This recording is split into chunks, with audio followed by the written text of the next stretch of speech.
In the modern world, Adolf Hitler is synonymous with evil.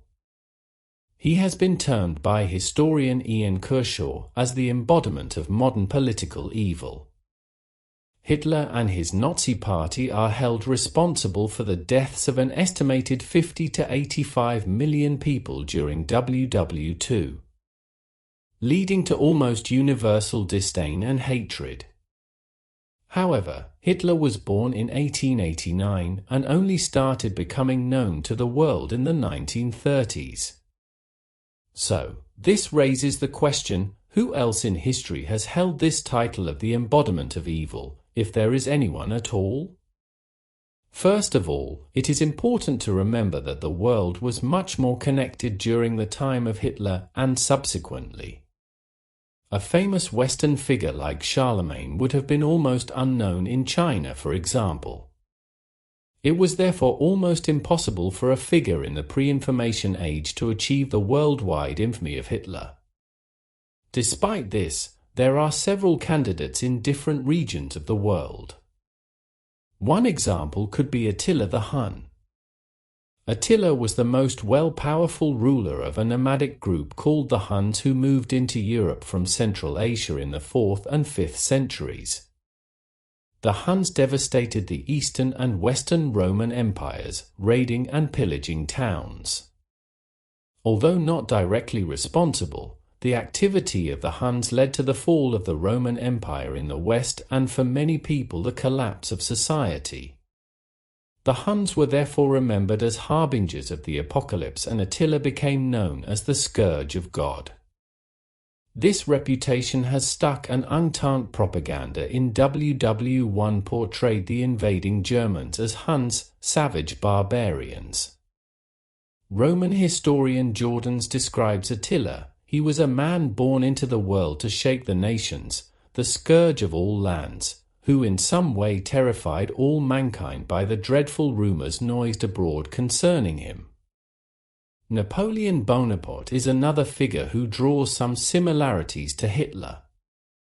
Napoleon has been described as both an enlightened despot who laid the foundations of modern Europe, or a megalomaniac who wrought greater misery than any man before the coming of Hitler.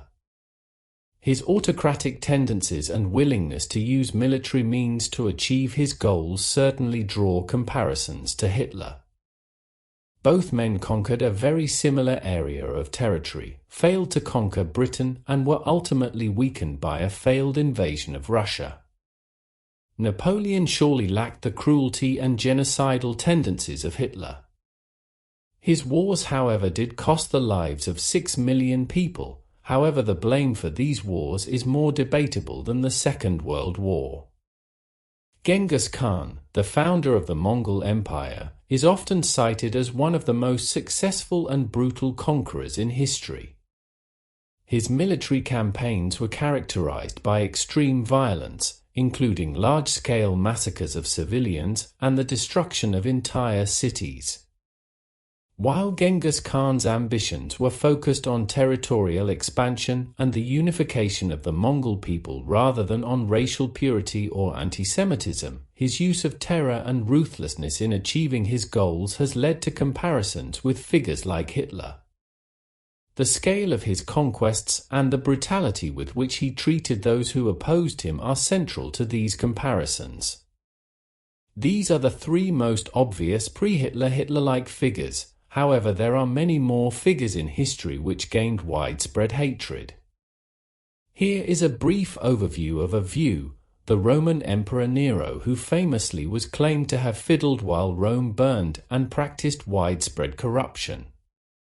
The Russian Emperor Ivan the Terrible, whose reign was marked by widespread terror, executions, and the establishment of a secret police to maintain control. The French revolutionary figure Maximilien Robespierre, one of the architects of the Reign of Terror, a period in which thousands of perceived enemies of the revolution were executed by guillotine. Shaka Zulu, king of the Zulu kingdom. Shaka's use of terror, mass executions, and suppression of dissent, as well as his emphasis on militarism, have drawn comparisons to Hitler's methods. King Leopold II of Belgium, infamous for overseeing one of the most brutal colonial regimes in history. Millions of Congolese people died as a result of forced labor, torture, and executions under Leopold's regime. How about several other Roman figures such as the crazy Emperor Caligula, the traitors to Caesar, Cassius and Brutus, or the final king of Rome and remembered as a tyrant, Tarquin? There are also biblical figures such as Judas Iscariot, the traitor to Jesus, or the Pharaoh described in the book of Exodus who oppresses the Hebrews.